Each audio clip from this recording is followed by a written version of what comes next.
गुरुदेव, बड़ी प्रसन्नता का विषय है कि आपके माध्यम से जो एक नया अभियान चालू हुआ था कि किसी भी विधान में और मंदिरों में जो द्रव्य सामग्री निकलती है और वह उसका माली बाजार में जाकर बेच देता है और वह निर्माल्य की वस्तु जनरल लोगों के खाने में आती है।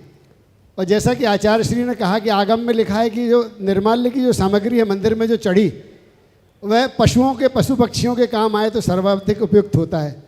गुरुदेव, अपने यहाँ जो विधान हुआ, अपने यहाँ जो पर्यूषण पर्व में जो 10 लक्षण पर्व में जो सामग्री निकली थी 4.5 टन सामग्री निकली थी और ये 4.5 टन सामग्री का ये पशु आहार बनकर गुरुदेव तैयार हो गया है।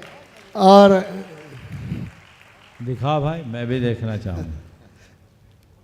गुरुदेव, जो सामग्री जनरली माली लोग बेचते हैं 12 या 15 रुपए किलो में बेच देते हैं और ये करीब इसकी हमारी घर की बनाने की लागत करीब 20 रुपये से 22 रुपये इसकी पड़ती है प्रति किलो की। तो ये सारी बहुत सारे लोगों के मेरे पास फ़ोन आ रहे हैं, मंदिरों से फ़ोन आ रहे हैं गुरुदेव, और वे चाहते हैं कि ये सामग्री उनके मंदिर के लिए भी बनाकर दे दी जाए।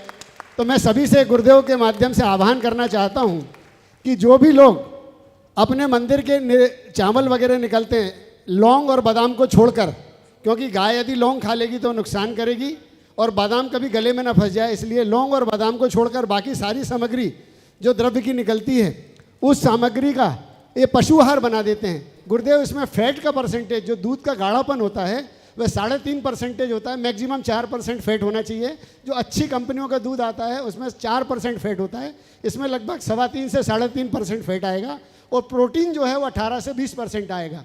ये हमने इसमें फार्मूले में सेट किया है और बाकी का फाइबर रहता है। ये एक परफेक्ट कॉम्बिनेशन है जो गाय के लिए होना चाहिए, जिससे वे एक अच्छा स्वस्थ और पौष्टिक दूध दे सकती है। इसमें 3.5% का फैट और लगभग 18 से 20% का प्रोटीन के साथ में ये पशु आहार बना है। और गुरुदेव, इसकी कीमत करीब 20 से 22 रुपये होती है और जो ये चावल जो और द्रव्य सामग्री जो माली बेचता है वो 12-13 रुपये में बेचता है। हम लोग भी 13-14 रुपये में खरीद के और ये 22 रुपये का बनाकर मैं अपनी ओर से गुरुदेव ये बीच का डिफरेंस है 8 रुपये का, मैं हमें अपनी ओर से दान स्वरूप देकर और ये राशि ये पूरी सामग्री का मैं पशु आहार बनाकर देने का आपके सामने संकल्प लेता हूं। बहुत बहुत प्रशंसनीय और अनुकरणीय कार्य किया है सचिन भाई ने। एक बार जोरदार अभिनंदन कीजिए। बंधुओं, ये एक बहुत बड़ा कार्य हुआ। सबसे पहले तो मैं धर्म प्रभावना समिति से कहूँगा कि इनका सम्मान करो, बहुत अच्छा कार्य किया। हाँ, अरे सम्मान दूसरी वजह से किया जाता, भैया हम तुम्हारा सम्मान नहीं कर रहे, तुमको बांध रहे।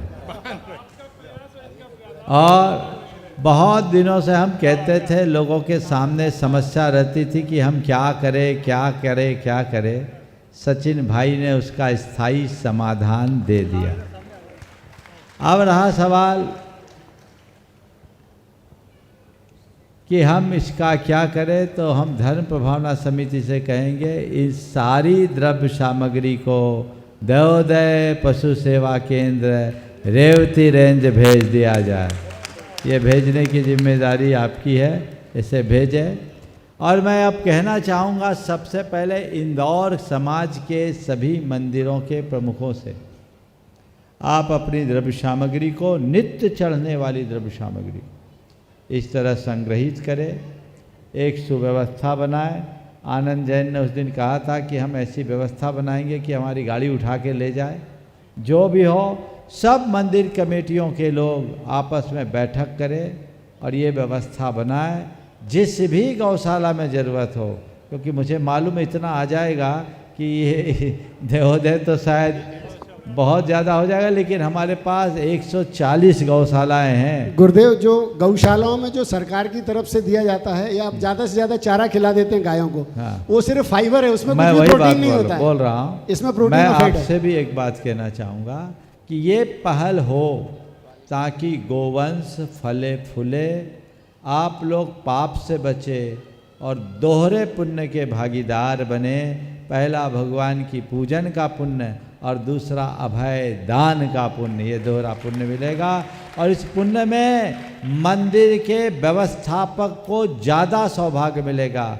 और सचिन भाई ने जिस भाव को यहाँ प्रकट किया वो और अच्छी बात है। माली से खरीदना नहीं है, माली को तनख्वाह देना है।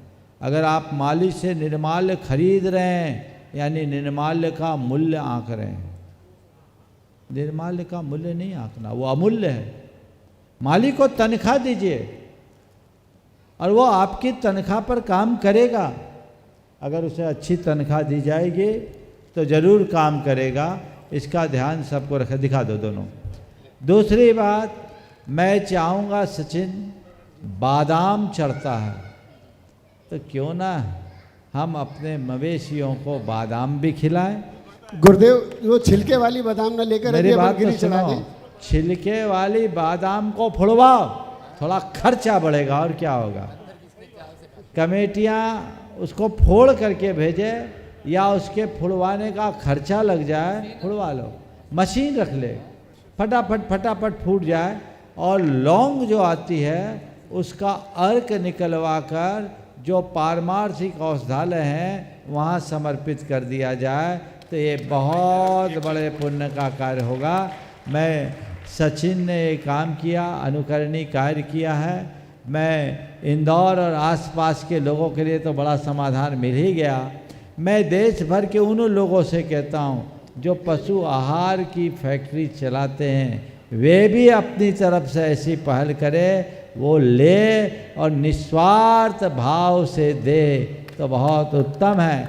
कदाचित कोई ऐसे लोग जो निस्वार्थ न भी दें तो कमेटियाँ उनको बनवाई का खर्चा दे करके ले और वो आसपास के पशुओं को दे तो बहुत अच्छा है। ऐसा मैं इसलिए कह रहा हूँ क्योंकि इंदौर भेजना और इंदौर से बुलाना ट्रांसपोर्टेशन ही बहुत ज़्यादा हो जाएगा।